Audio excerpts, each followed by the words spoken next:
on the altar on top of the wood. Then Abraham reached out, took the knife to slaughter his son.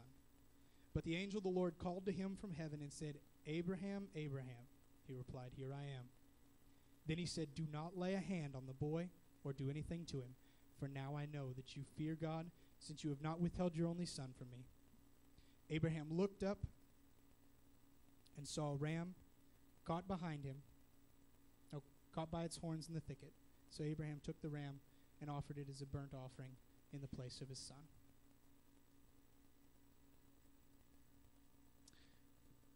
God is calling for offerings. And I point out the fact that Abraham gave 4 offerings in 4 altars, built 4 altars in 2 chapters, and then didn't build any altars for 9 chapters. To say that while Abraham had Isaac in a place that he shouldn't have been, it was so difficult for Abraham to sacrifice. Because it didn't seem important.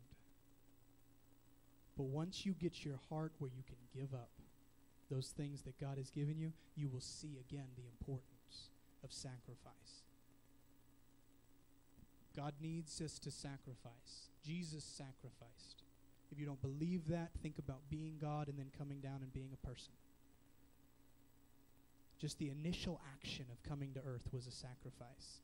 For the first time in his life, he was bound into limit. He was hungry and thirsty, and he sacrificed greatly for us. He sacrificed himself on the cross, and even the Father gave the greatest sacrifice that he could give. And we must return to a place of sacrifice.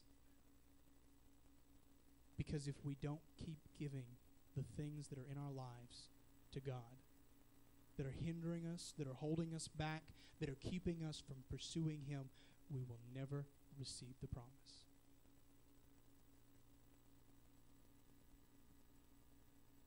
We will never receive, because it so inhibits us. God is not bent at all on you getting things. God is bent on you getting him. And if you could get him, all the other things come. If you don't get him, all the other things you will work your whole life for, you will slave for, you will try and try and try to achieve, but it will never work out. Because he must be the goal. If God is not our goal, then we are a broken religion. We shirk chores. We treat him like a loving dad, and he is a loving dad, but he's also God. A God with standards, a God with requirements, a God with purpose. And if we don't help him fulfill that purpose, we are not good sons. We are not good daughters if we do not continue to do what he has asked. The offering of sacrifice. If you look at David, when David comes in and he finally is about to bring the ark in, David's response to bringing the ark in after this, Uzzah's been killed, they put the ark at Obed-Edom's house, and then David again tries to bring the ark in. When this happens, it says that David took the ark, placed it on the shoulders of the priests. They walked, and it says every 6 steps, they slaughtered an animal. Every 6 steps, they killed something that was important. 6 is the number of man. Every time man began to rise back up, they killed it. Every time flesh began to get a niche, they killed it. Because that's the only way you can get the Spirit of God into the center of where you live. David needed, in order to be the king that he was, he needed the Spirit of God in the center of where he lived. But the only way to get it there is every time man comes back up, you kill it. And Paul said, I die daily. I wake up every morning, and I make a choice that today I go to the cross. And when I wake up tomorrow, I'm going to make a choice. Today I go to the cross. When I wake up the next day, I make a choice. Today, I go to the cross. Jesus said, pick up your cross and follow me. Most of the imagery that Jesus gives to his disciples is not cuddly and fuzzy and fun imagery. Most of the imagery is you're going to be beaten. You're going to have to pick up your cross.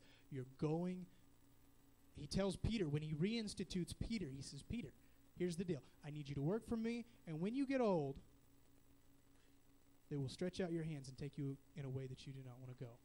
Telling Peter, and John actually says, indicating to Peter the way in which he will die. So Jesus, when he comes back in all of his glory and he's already fulfilled the promise, the first thing he gives Peter is he says, I want you to work for me, and here's how it's going to end. They're going to kill you. That same Jesus is commissioning you. And he's commissioning you, I'm going to say this, and you're not going to like it. He's commissioning you to the same calling.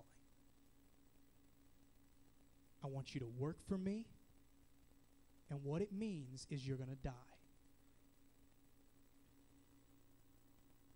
When you marry Christ, you must die and become one with him and the Father and the Holy Spirit. You must become one.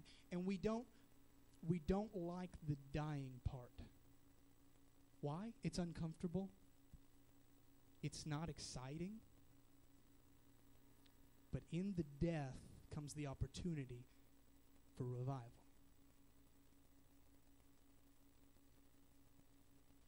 The invitation to death is an invitation to be revived. There had to first be a valley of dry bones before there could be a mighty army. So God is calling us tonight. The call that is going out is that you would choose tonight to die to flesh so that you can be revived in his Spirit. That is your opportunity. That is your reward.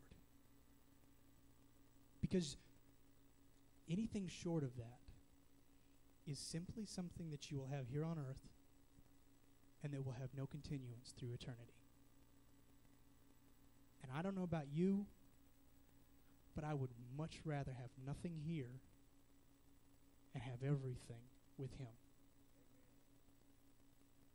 Because I can care less what happens here. This is but a vapor. This is but a smoke and just a passing moment. But with him, it is forever. There's a chance to live with him forever. But before you can get that, you have to die. And that's why Jesus comes to us on the mountain in Matthew chapter 5, and he says, I need you to be poor in spirit. What that is, that communicates to us that God needs our spirit to be empty so that he can fill it.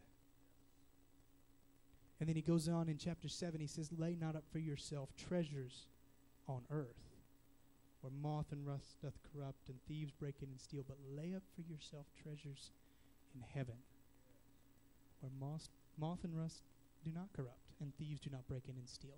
Where he is where your treasure should always be.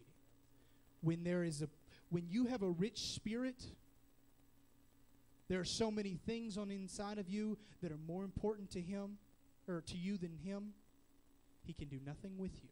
That's why God said it is impossible for a rich man to enter into heaven. He wasn't talking about people holding cash in their hand or gold or change. That's not what God's saying. God's saying when your spirit is full of so many other things, when you are standing holding so many other lovers, how can I marry you?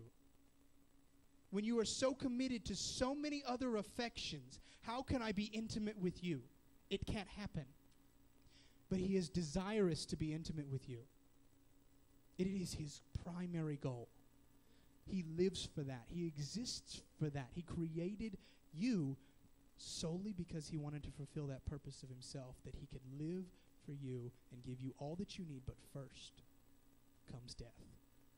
So tonight, I know we're calling it revival, But the first thing, before you're revived, you must go through death.